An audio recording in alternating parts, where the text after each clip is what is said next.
I work in a big liver transplant center. So what I've seen is a lot of patients, their symptoms doesn't really go along with the MELD score because the MELD is 18 or 19, but their symptoms is so, profound that they couldn't even, they're so fatigued and then they're so malnutrition. They're like skin and bone. So those patients, it's very challenging because if you really, really look at just giving them a transplant according to the MELD score, they will probably never gonna get the liver transplant. I think that is really challenging for me. Particularly, I see a lot of PBC patients. So their MELD score is really low, but they have itching and then they are jaundice, but they still, because the kidney is still fine and then INR probably still good. So the only thing that you might need to see probably is the symptoms is refractory ascites, or maybe they have jaundice or itching. So it's challenging. Those, I see it a lot. Yes.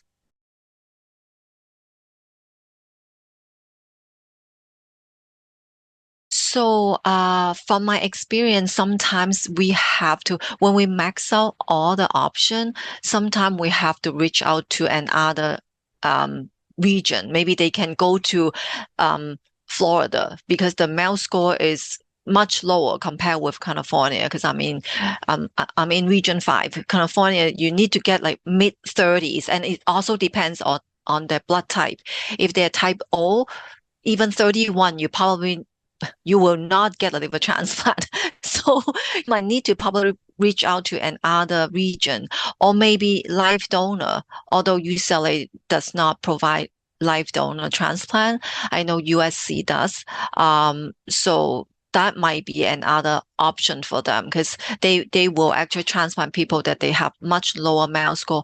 Or I think they probably have another program to kind of swap um, your family member donate a kidney and then they donate a liver and then the other patient's family member donate part of the liver, things like that. But UCLA does not do that. I think that might be another option, or it also depends on their decompensation. We did mention about if the MELD score is low and then they are unable to get liver transplant. If their main concern is refractory ascites, I think TIPS is another great opportunity for the patient to actually manage the refractory ascites, or even bleeding from varices. If they have multiple bleeding from varices, and then they might be able to undergo TIPS procedure that will be able to help them. Some patients after the TIPS might not even require liver transplant.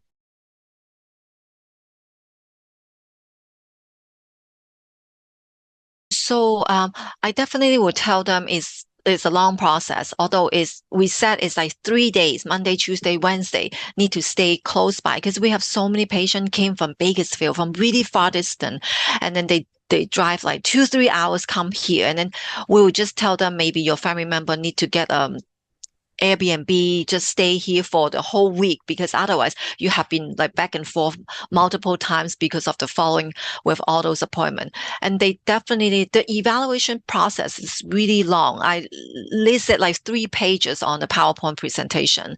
And then, and and also it's not just set in stone because sometimes if they need to see a certain specialty such as infectious disease, or maybe they have some kind of underlying other disease, neurology, or I have a patient that they had stroke before, I think they need to actually being clear by that specialty. That will actually even delay the process because it's not like we are holding you, it's other specialty also need to approve or thinking about you might not be too ill. Sometimes if they're too sick or too weak, that even though we approve that they might not be. And I also did mention during the presentation, and I said social worker appointment is very, very important because we always have patients that they really need a liver transplant. However, they don't have a social support. They only have one member, or maybe that family member live really far away and barely can come to the appointment with the patient.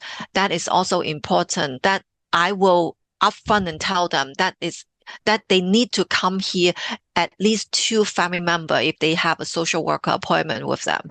So I think just give them some kind of realistic expectation, then they know, oh, it's not going to be just like today we submit the evaluation, they're going to be listed next month.